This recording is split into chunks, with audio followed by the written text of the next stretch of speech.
Merci beaucoup, chers collègues.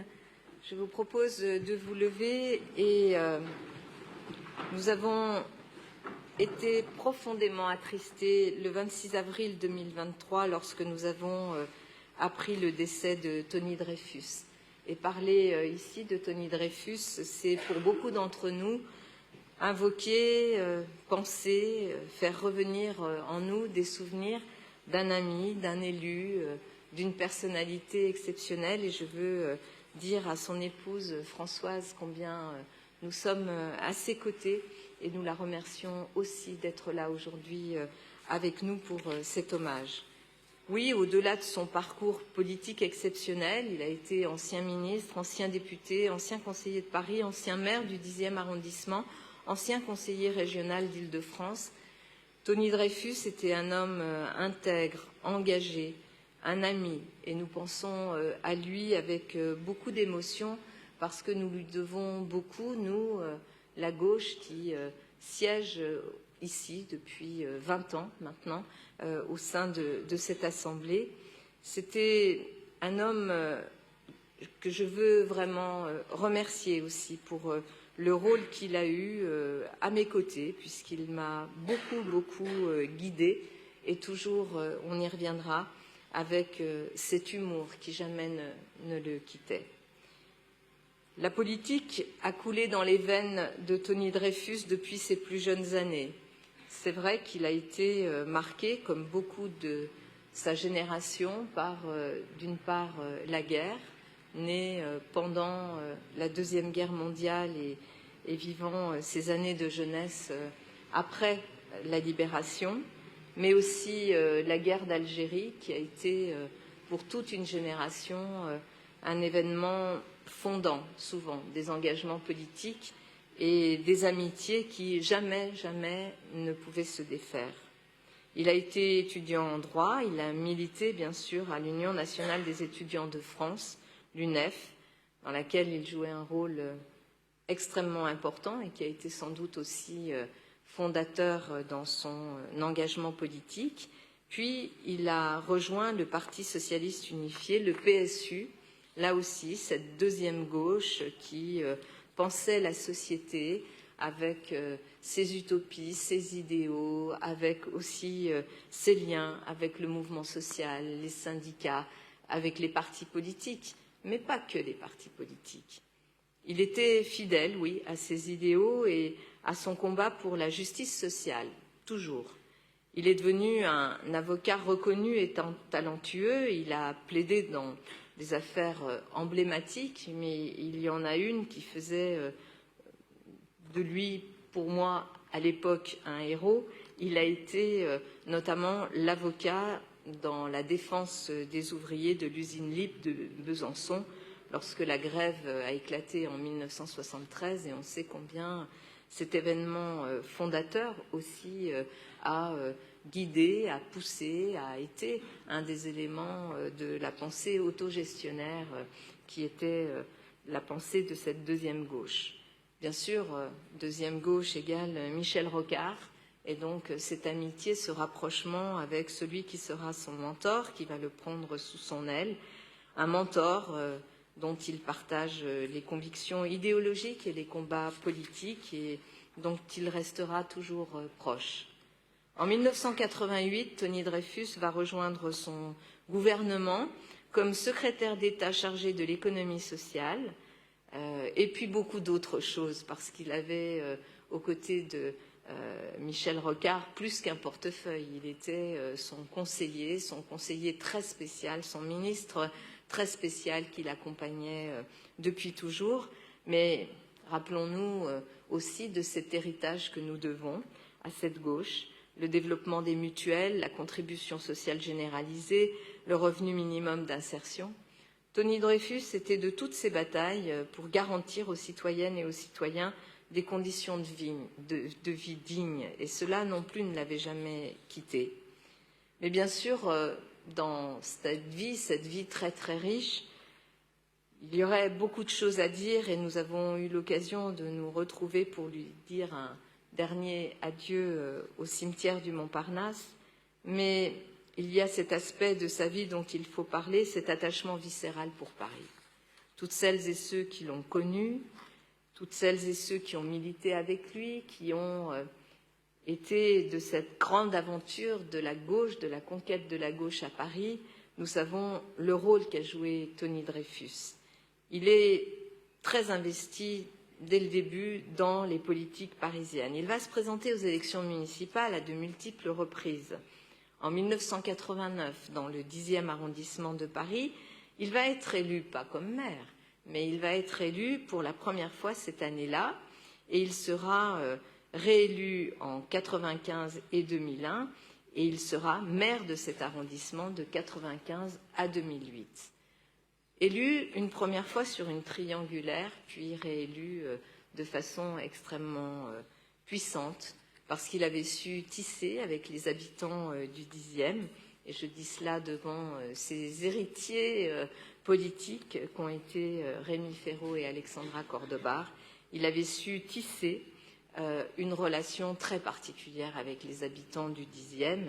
Il était présent sur le terrain, il était sur les marchés, il était accessible, abordable, toujours avec cet humour, mais aussi cette capacité à régler les situations les unes après les autres et à penser son arrondissement.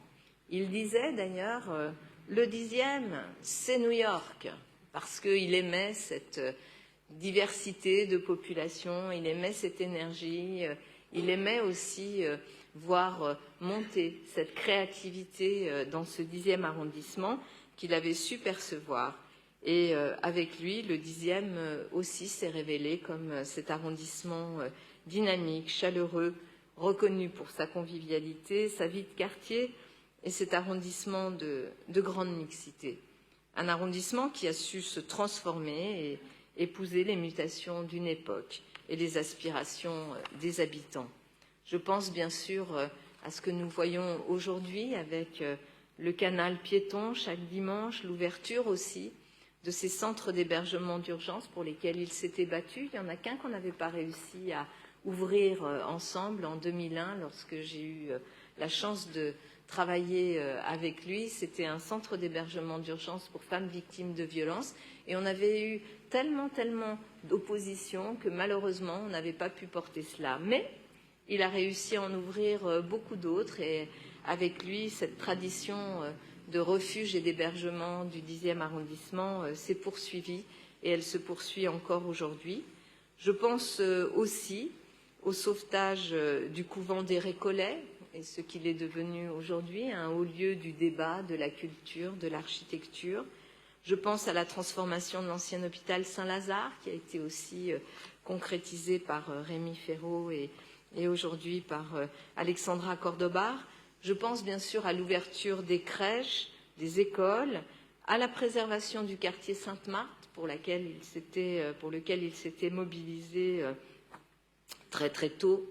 Et je pense aussi à ce rôle exceptionnel qu'il a eu, parce qu'on aurait pu imaginer qu'un homme comme lui, avec aussi cet engagement dans le monde du droit, aurait pu regarder à distance prudente certains de nos engagements. Je pense notamment à son combat, qui a été sans doute ce qui nous a permis aussi d'ouvrir cette salle de réduction des risques, parce qu'il était très engagé dans la réduction des risques.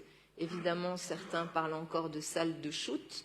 Nous, ici, nous parlons de réduction des risques, parce que nous avons compris depuis longtemps qu'il fallait bien sûr non seulement tendre la main, mettre en place des politiques publiques qui prennent en considération les questions de santé publique et d'addiction. Et donc, cette salle qui aujourd'hui existe dans le 10e arrondissement lui doit beaucoup. Il n'a rien lâché, mais rien lâché aux pressions et quand même à la violence des propos et du combat qu'il a fallu mener pour pouvoir l'ouvrir. Et aussi, je pense au centre Beau Repère qui lui doit énormément. Tony Dreyfus a joué un rôle central dans la vie politique parisienne. Il était à la manœuvre, Il a participé à la victoire de 2001, à l'arrivée de la gauche au pouvoir avec Bertrand Delanoë. Il avait fait partie de ce Paris s'éveille de 95, qui ensuite est devenu cette belle conquête de 2001. J'ai eu la chance de le rencontrer dans cette campagne mémorable et de voir cet homme attentif avec tellement d'humour qu'il permettait de décrypter toutes les situations, parfois cocasses, parfois difficiles à comprendre lorsqu'on démarre et lorsqu'on est une femme arrivant dans cet univers-là. Et il a toujours été quelqu'un qui m'a beaucoup guidée, beaucoup apporté, et beaucoup se souviennent ici que d'ailleurs la campagne victorieuse de 2001 a trouvé ses racines dans son local, dans sa permanence en face de la mairie du 10e arrondissement, puisque c'est là que nous nous réunissions au tout début pour porter les aspirations de cette gauche qui gouverne aujourd'hui Paris. Donc Tony a été cet homme qui a su fédérer, rassembler, réunir, garder ses amitiés tout au long de ces années. Il savait manier le temps à la perfection. Ça lui permettait de vivre 3 vies en une. Les matinées à son cabinet d'avocat, là aussi, que d'aventures dans son cabinet d'avocat. Ses soirées à la mairie du 10e arrondissement. Et il fallait ajouter aussi, entre 1997 et 2012, et certains de ses collègues s'en souviennent, je pense bien sûr Patrick Bloch, ces après-midi en tant que député à l'Assemblée nationale. C'était, c'est vrai, une autre époque, mais il a su faire tout cela et partager cela avec nous, en tous les cas, faire en sorte que nous ne soyons jamais très loin de ces expériences qui nous étaient tellement utiles.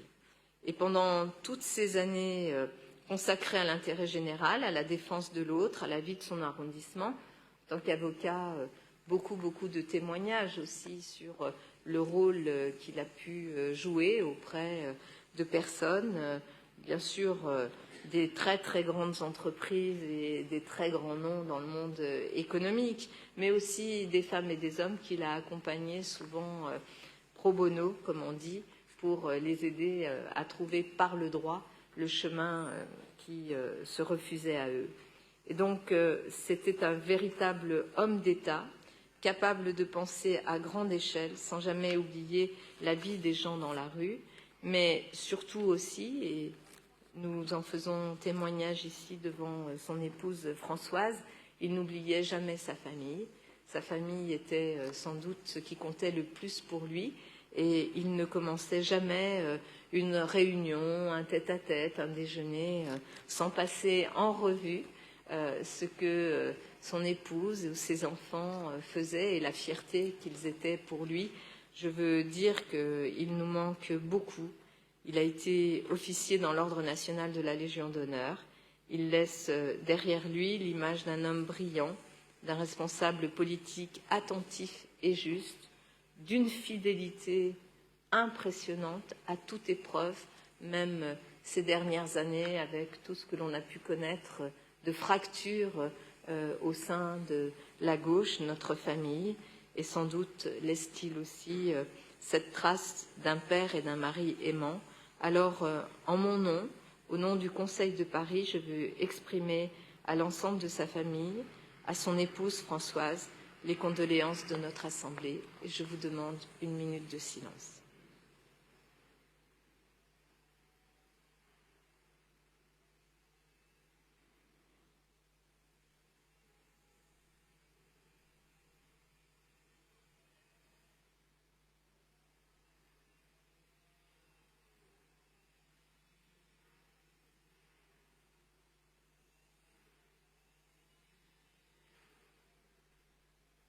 Je vous remercie et je cède la parole à Madame Alexandra Cordobar, maire du 10e arrondissement.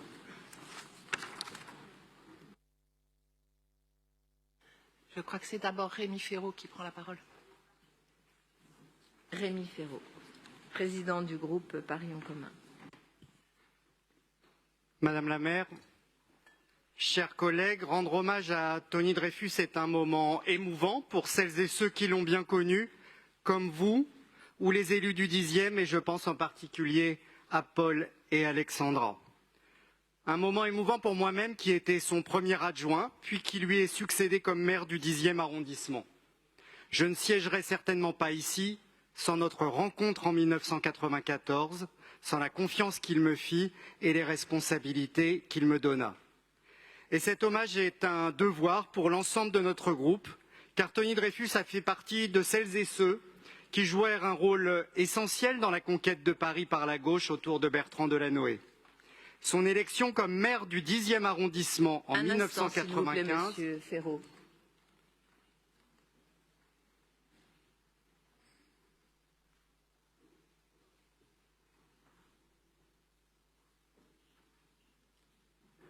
Si vous daignez peut-être vous asseoir et respecter ce moment que nous avons en hommage à la mémoire de Tony Dreyfus. Merci. Madame, vous voulez bien rejoindre votre place? Merci. Rémi. L'élection de Tony Dreyfus comme maire d'arrondissement en 1995 accompagnait celle de 5 autres maires d'arrondissement socialistes, et je crois que la bascule du 10e était pour beaucoup une vraie surprise, qui a dû beaucoup à la capacité de Tony à donner à la gauche du 10e une crédibilité. Je me souviens que la fête avait duré tard à l'atmosphère sur les bords du canal Saint-Martin en ce dimanche soir de juin 1995. Cette élection municipale, elle fut suivie 2 ans après de son élection à l'Assemblée nationale, première alternance dans la circonscription là aussi. Celle-ci, comme celle de nombreux autres députés socialistes parisiens, comme Patrick Bloch, cette victoire participait de la victoire de la gauche plurielle et de Lionel Jospin devenu Premier ministre, et elle préfigurait l'alternance en 2001 par la victoire des listes de Bertrand Delanoë, que Tony Dreyfus a toujours soutenu dans sa candidature à la mairie de Paris, comme il a accompagné ensuite Anne Hidalgo avec beaucoup de bienveillance. Mais avant cela, Tony Dreyfus avait déjà un long engagement depuis les années 60, vous l'avez rappelé, un engagement de gauche, un engagement pour la liberté et les droits humains, militant de la décolonisation, membre de l'équipe dirigeante de l'UNEF, avocat de la CFDT dans le combat des ouvriers de l'IP. Il resta toute sa vie fidèle et dévoué à Michel Rocard, dont il était très fier d'avoir appartenu au gouvernement. La deuxième gauche et les rocardiens ont toujours pu compter sur lui, et son rôle fut indispensable au cœur de cette famille politique. Tony Dreyfus n'était pas un homme politique classique, et c'était un homme atypique, qui étonnait souvent. Ceux qui l'ont connu le savent bien. Surtout, Tony Dreyfus était d'abord avocat. Et c'est certainement ses qualités d'avocat qu'il mettait en premier lieu dans l'exercice de son mandat de maire. Il était un excellent médiateur, savait résoudre les conflits, et il avait, comme l'a dit son associé Jean-Étienne Giamarchi, le sens du dossier. Cela était vrai également pour les dossiers du 10e, qu'il a su faire avancer avec une très grande efficacité. Les réalisations de ces 2 mandats municipaux dans le 10e sont considérables, et nous les avons poursuivies.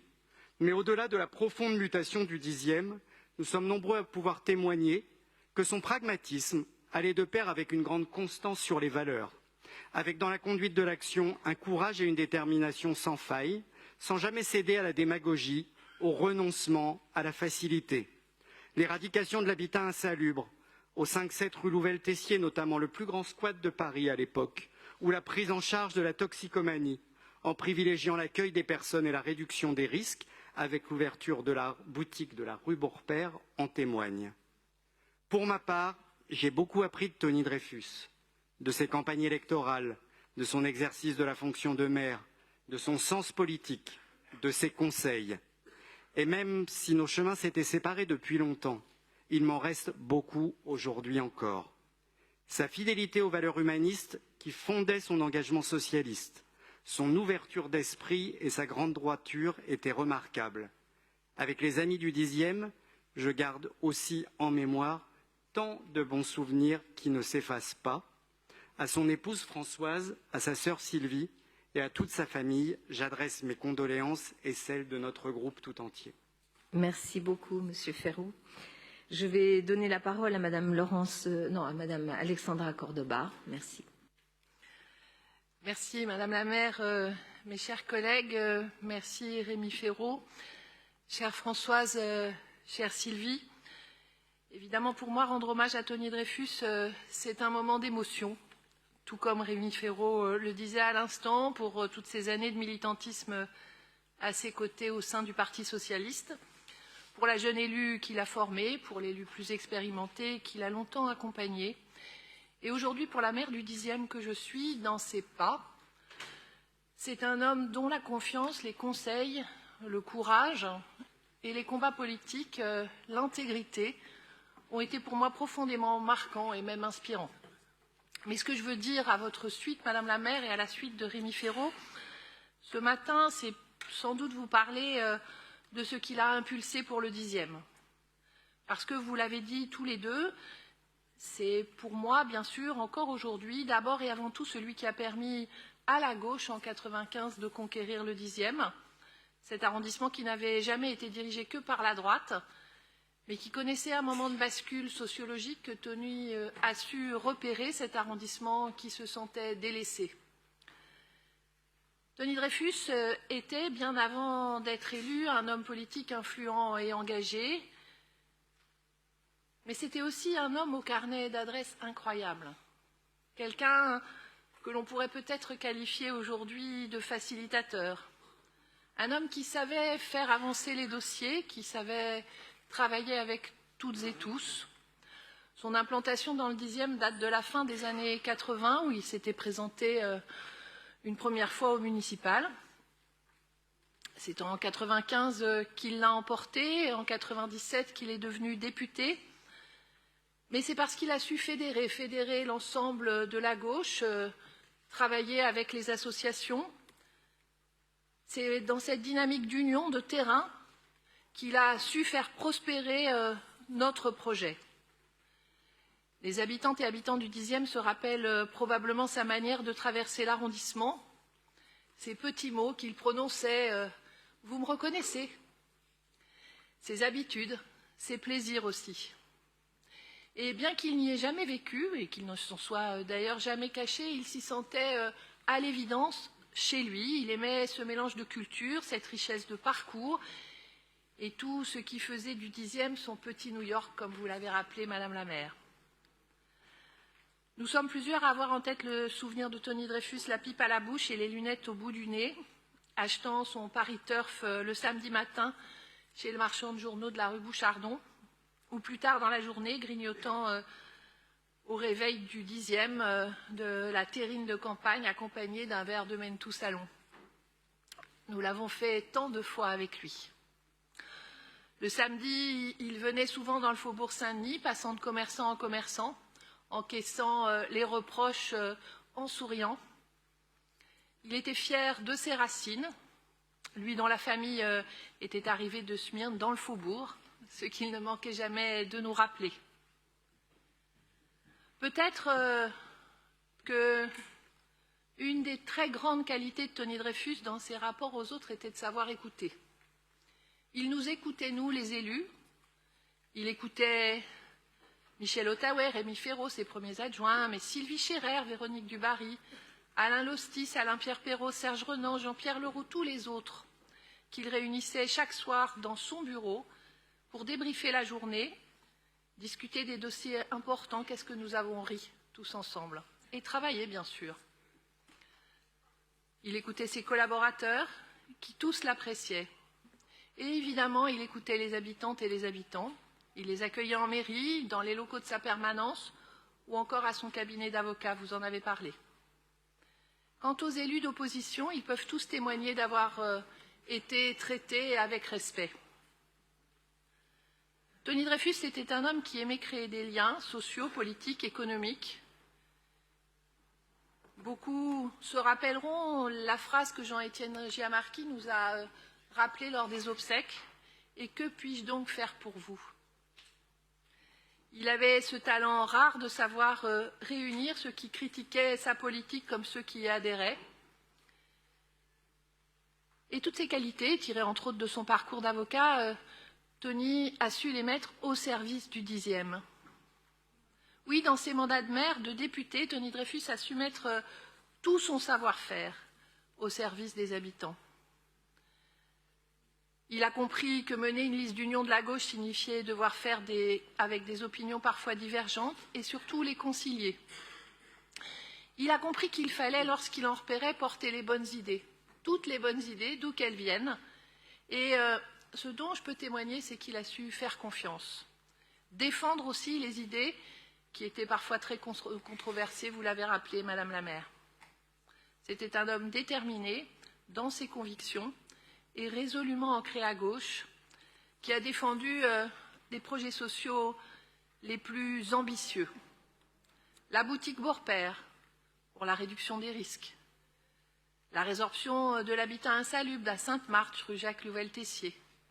La création de vraiment très nombreux centres d'hébergement dans le 10e, aux côtés d'Emmaüs, de France Terre d'Asile. Il a protégé les familles aussi, et travailleurs sans papier. Je me souviens des séances de parrainage républicain en mairie, où il s'impliquait personnellement dans de nombreux dossiers. Il a soutenu les hôpitaux du 10e. Il a permis à la démocratie locale de se lancer dans le 10e.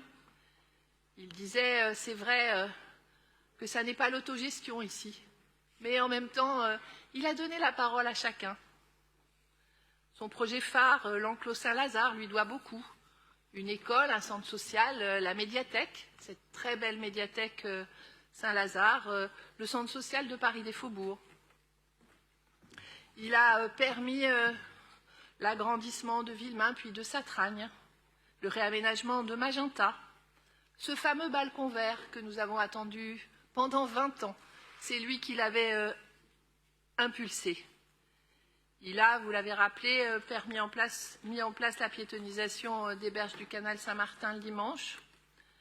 À l'instar de son prédécesseur Claude Gérard Marcus, il avait compris que c'était un joyau et qu'il fallait le protéger.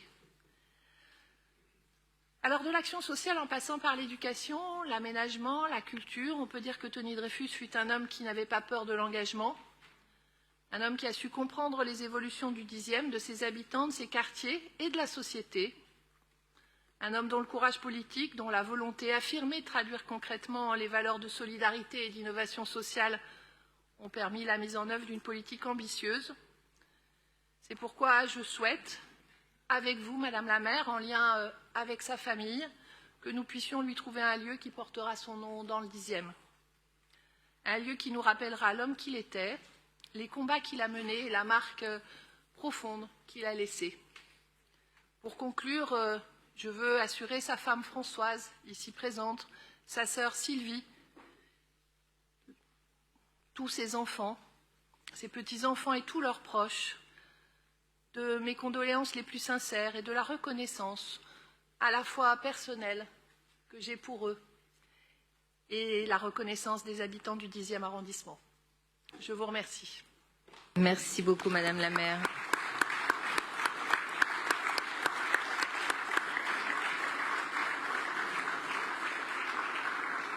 Je donne la parole à Madame Laurence Patrice pour le groupe communiste et citoyen. Merci Madame la maire, mes chers collègues.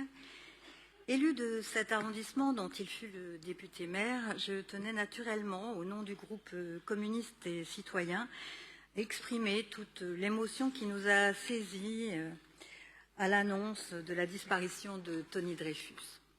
Figure du socialisme parisien, figure de la gauche rocardienne, figure de ce 10e sur lequel presque paternellement il aimait veiller. Tony Dreyfus était un homme de devoir et de conviction, un homme d'inspiration et de combat, qui laisse derrière son imposante stature, au propre comme au figuré, la mémoire d'un personnage tout à la fois bienveillant et pugnace, épicurien et opiniâtre, un homme du dialogue et du compromis, tout en rondeur, mais à l'esprit aiguisé. Fin connaisseur de ses dossiers, il savait les faire avancer, avec la même détermination que lorsqu'il plaidait la cause de ses clients ou suivait les dossiers depuis son cabinet d'avocat. Oui, chez Tony Dreyfus, la robe noire se devinait même sous l'écharpe tricolore. On l'a discerné aussi bien dans le savoir-faire qu'il savait déployer au service des habitantes et des habitants du 10e, que lorsqu'il fut, au sein du gouvernement de Michel Rocard, se fut rappelé, dont il fut un ami proche et fidèle, de ceux qui ont su mettre en musique le RMI, la CSG et encore le développement de l'économie sociale et solidaire. Les batailles qu'il avait livrées aux côtés de mouvements syndicaux, comme vous l'avez rappelé, Madame la maire, comme en défense du monde ouvrier. On se souvient bien sûr du combat symbolique des usines LIP de Besançon, ou encore ceux auprès du monde des arts et de la culture. N'était jamais loin, chez ce négociateur acharné, chez cet homme qui aimait œuvrer à créer les conditions d'une vie meilleure pour toutes et tous. Chez ce bretteur hors pair, si vous m'autorisez, Madame la maire, chers collègues, ce petit écart, j'aime aussi reconnaître le passionné de course hippique. Oui, comme nul ne l'ignorait, Tony Dreyfus était un turfiste enthousiaste, goûtant particulièrement l'ambiance si singulière des hippodromes qui brassent tous les mondes. Ainsi le croisait-on aussi bien dans les gradins de Longchamp ou d'Auteuil que sur les bancs de l'hémicycle, dans les couloirs de l'hôtel de ville et bien sûr dans les rues du 10e arrondissement. Le 10e, j'en reviens bien sûr toujours au 10e, cet arrondissement qu'il aimait, pour lequel il avait de si grandes ambitions et pour lequel il a tant fait. Alexandra Cordebar vient de le rappeler, ainsi que Rémi Féraud. Mais je tiens à le répéter, pour à mon tour saluer au nom de mon groupe, l'un de ceux qui, dès sa première élection sur ces bancs en 1989, a permis la conquête progressive, non seulement de cet arrondissement, mais aussi de notre capitale par la gauche. Mes chers collègues, j'aurais à cœur, comme vous vous y êtes engagés, chère Alexandra Cordebar, Madame la maire, de veiller à ce que notre ville et le 10e arrondissement, le moment venu, puissent rendre l'hommage qui lui est dû à Tony Dreyfus, à cet homme de courage, d'efficacité, de responsabilité et de respect de toutes et de tous. Dans l'intervalle, au nom des élus communistes et citoyens d'aujourd'hui, mais aussi d'hier, et je veux évidemment associer les élus communistes du 10e arrondissement avec lesquels Tony Dreyfus a travaillé en très bonne entente. Je pense en particulier à Jean-Pierre Leroux sur les questions scolaires et puis évidemment à notre cher Alain Lostier. Je sais qu'il a beaucoup pensé ces derniers temps à ce moment, à cette annonce à Tony Dreyfus. Je tiens donc à renouveler toutes nos condoléances à vous, Madame, à ses enfants, à ses proches, à celles et ceux nombreux ici, je sais, à l'avoir connu et apprécié. Je vous remercie. Merci beaucoup, Madame Patrice.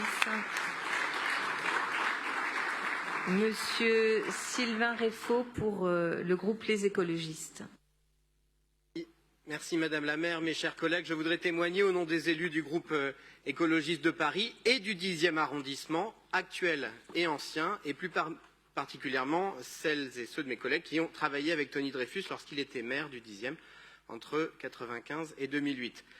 Je voudrais rendre hommage, comme cela a été fait précédemment, à son action pour le 10e arrondissement, pour l'aménagement du jardin Villemain, l'ouverture courageuse du Caruc de la rue Beaurepaire, l'aménagement de l'îlot Saint-Lazare avec Sylvie Scherrer, la magnifique médiathèque Françoise Sagan, mais aussi de nombreux services publics essentiels pour la petite enfance et le centre social Paris des Faubourgs. Les mandats de Tony Dreyfus, c'est aussi la transformation du boulevard de Magenta, menée avec Charlotte Nenner, qui a consisté à transformer un axe rouge, avec une priorité absolue pour les voitures, et bien de transformer cet axe-là avec une piste cyclable, une deuxième rangée d'arbres, et donner ainsi une première étape importante de la transformation cyclable et de la transformation de l'espace public de notre ville que nous poursuivons depuis lors. Les mandats de Tony Dreyfus ont été aussi ceux de la mise en place de fondamentaux très solides pour la démocratie locale dans le 10e arrondissement avec Christophe Bonneuil. Un tissu associatif solide les premiers conseils de quartier avant même la loi de 2002 et qui ont acquis une très large indépendance fortement défendue depuis. Et aussi la possibilité donnée aux citoyennes et citoyens de venir poser des questions au début du conseil d'arrondissement. C'est des fondamentaux qui sont extrêmement précieux pour la démocratie locale du 10e arrondissement qui est particulièrement vivante. Pour quelqu'un dont l'une des expressions préférées était « ce n'est pas l'autogestion ici », son mandat a été celui au cours duquel la démocratie locale du 10e a été mise sur une trajectoire ambitieuse et nécessaire. Les habitantes et habitants du 10e peuvent remercier Tony Dreyfus de son action qui est inscrite dans la mémoire de la ville. J'adresse mes plus sincères condoléances à sa famille. Merci beaucoup, Monsieur Reyfaux. Merci à vous et à nouveau à sa sœur et à son épouse. Je veux vous assurer de toute notre affection et que, bien sûr, en lien avec vous, avec la maire du 10e arrondissement, nous chercherons et proposerons un lieu qui puisse rendre hommage à la mémoire de Tony Dreyfus dans le 10e arrondissement. Et mes chers collègues, nous avons aussi appris avec